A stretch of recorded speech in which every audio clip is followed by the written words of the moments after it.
राज्य में झुमरू नाम का एक नाई रहता था, जिसके 2 बेटे थे। बड़ा बेटा गबरू जो बौना था, दूसरा बेटा बिलुआ जो बदमाश था।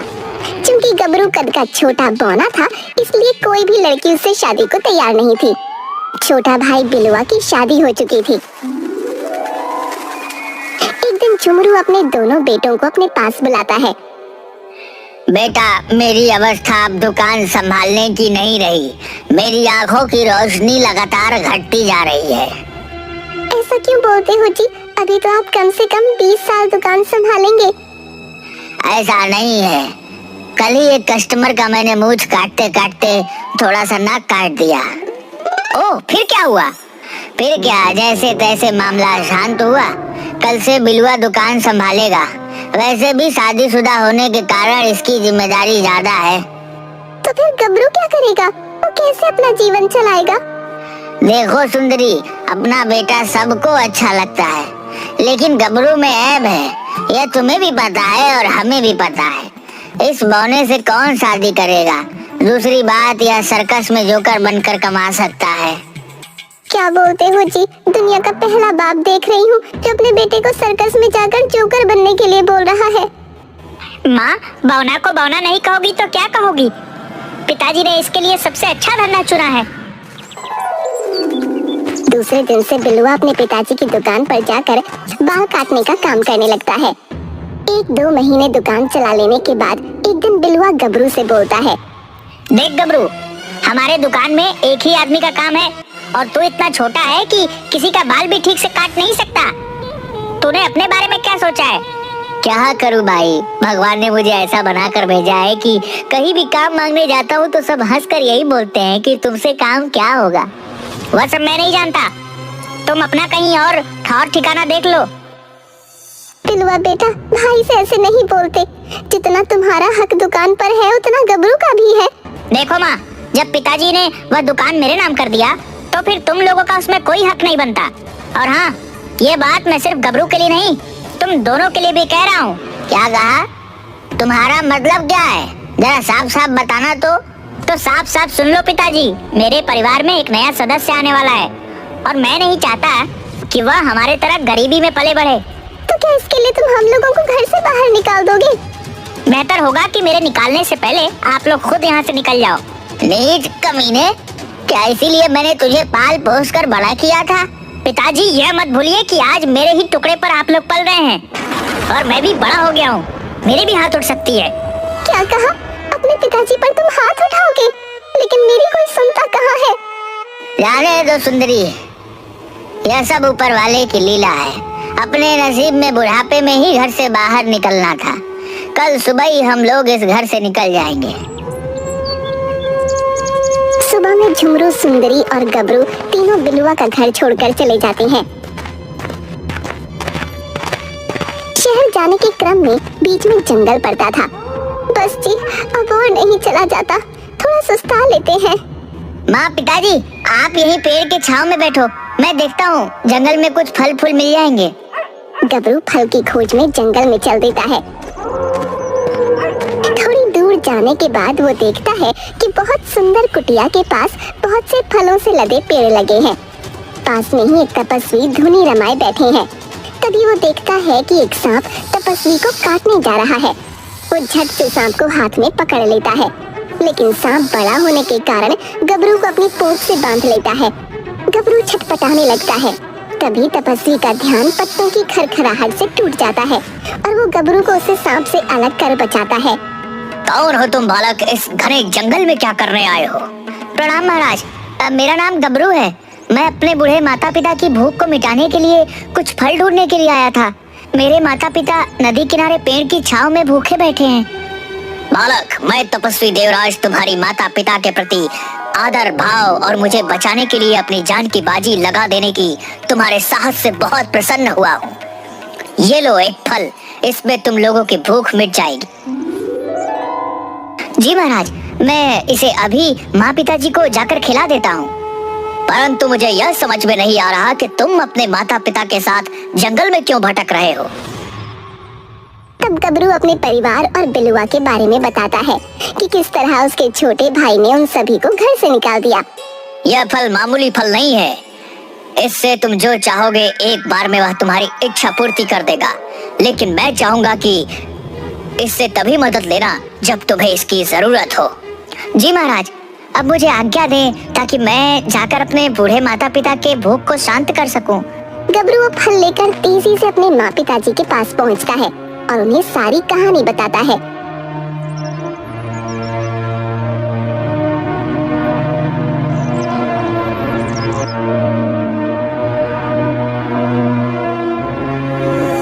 फिर वो लोग फल से अपने लिए स्वादिष्ट खाने की इच्छा जाहिर करते हैं और उसी खाने को खाकर नगर की ओर निकल जाते हैं। नगर में एक ढाबे पर। अरे बौने, तुझे क्या चाहिए? बहुत देर से देख रहा हूँ, टुकुर टुकुर देख रहा है।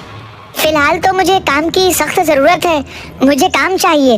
अबे ठीक ने, मेरा पाव भाजी का दुकान है, एक पाव के बराबर तो तू ही है। तू क्या काम करेगा मेरे यहाँ? जा कहीं और नौटंकी में शामिल हो जा। जगन, तुम्हें काम नहीं देना है तो मत दो, लेकिन किसी के रूप, रंग और कद का ऐसे मजाक उड़ाना उचित नहीं। अच्छा, बहुत बुरा लग रहा है तुझे? तो तुम ही अपने ढाबे में काम पर क्यों नहीं रख लेते? मैं जरूर रख लेता, लेकिन मुझे तो खुद कोढ़ हो गया है। मैं दुकान बंद करके हरिद्वार जा रहा हूँ, वहीं बैठकर भीख मांगूंगा। बेटा, मेरी दुकान भी पाव भाजी का सामने है, लेकिन मुझे कोढ़ हो जाने के कारण यह दुकान मैं बंद कर हरिद्वार जा रहा हूँ। अगर तुम चाहो तो इसे खुद से चला सकते हो। चाचा, तुम्हें कहीं जाने की जरूरत नहीं, हम दोनों मिलकर पाव भाजी की दुकान चलाएंगे। बेटा, मुझे कोढ़ हो गया है और यह बात नगर में सभी को मालूम हो चुका है, इसीलिए मेरी दुकान से कोई खाना नहीं खाएगा। एक दो कस्टमर आता भी है तो यह लालची जगन उसे कोढ़ के नाम पर भड़का देता है और अपने यहाँ बुला लेता है। चाचा, मेरे माँ पिताजी हैं, हमें एक कमरा चाहिए ताकि हम लोग रह सकें। अगर तुम लोग छुआछूत नहीं मानते तो मेरे घर पर रह सकते हो।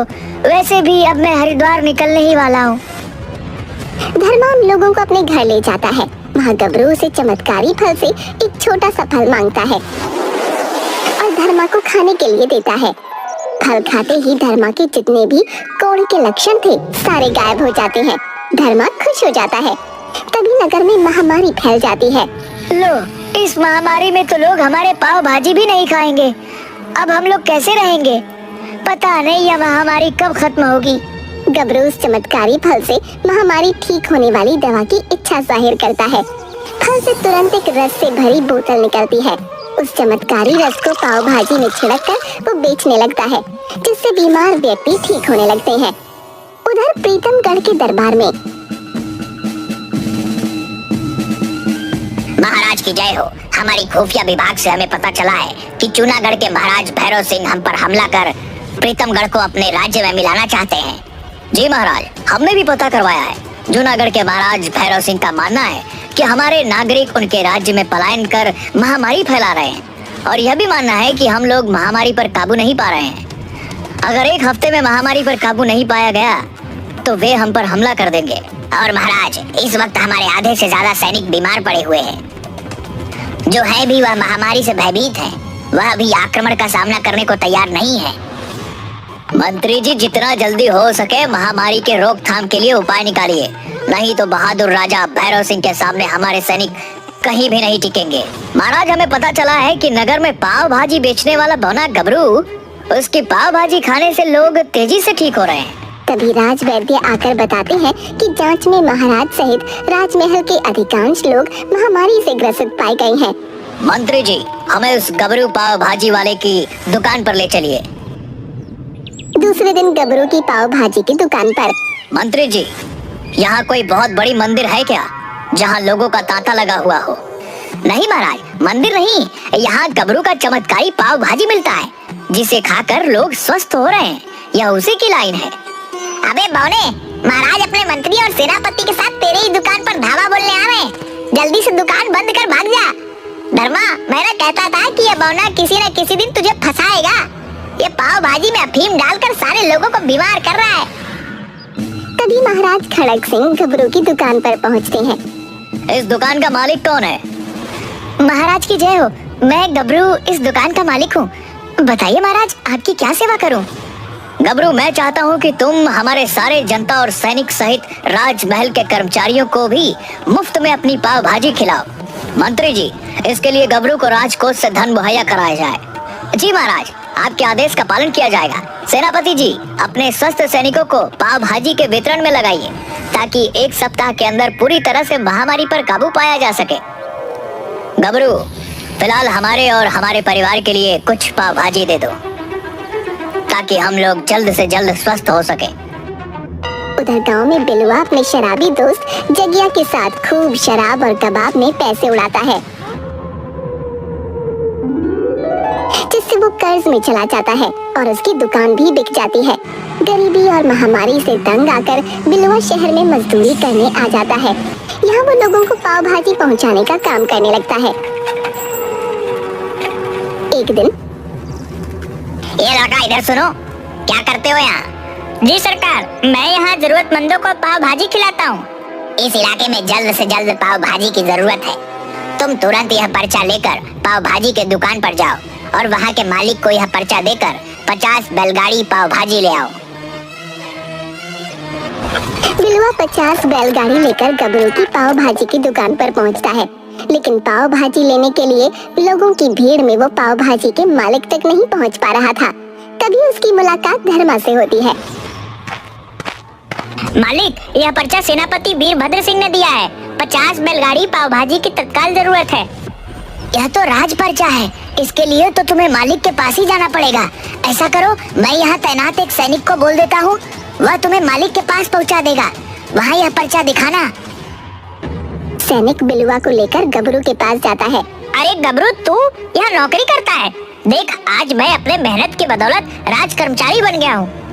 यह राज पर्चा देख, तुम्हारे मालिक को दिखाकर 50 बैलगाड़ी पाव भाजी लेने आया हूँ। सेनापति वीरभद्र सिंह मुझे खुद यह पर्चा दिए हैं।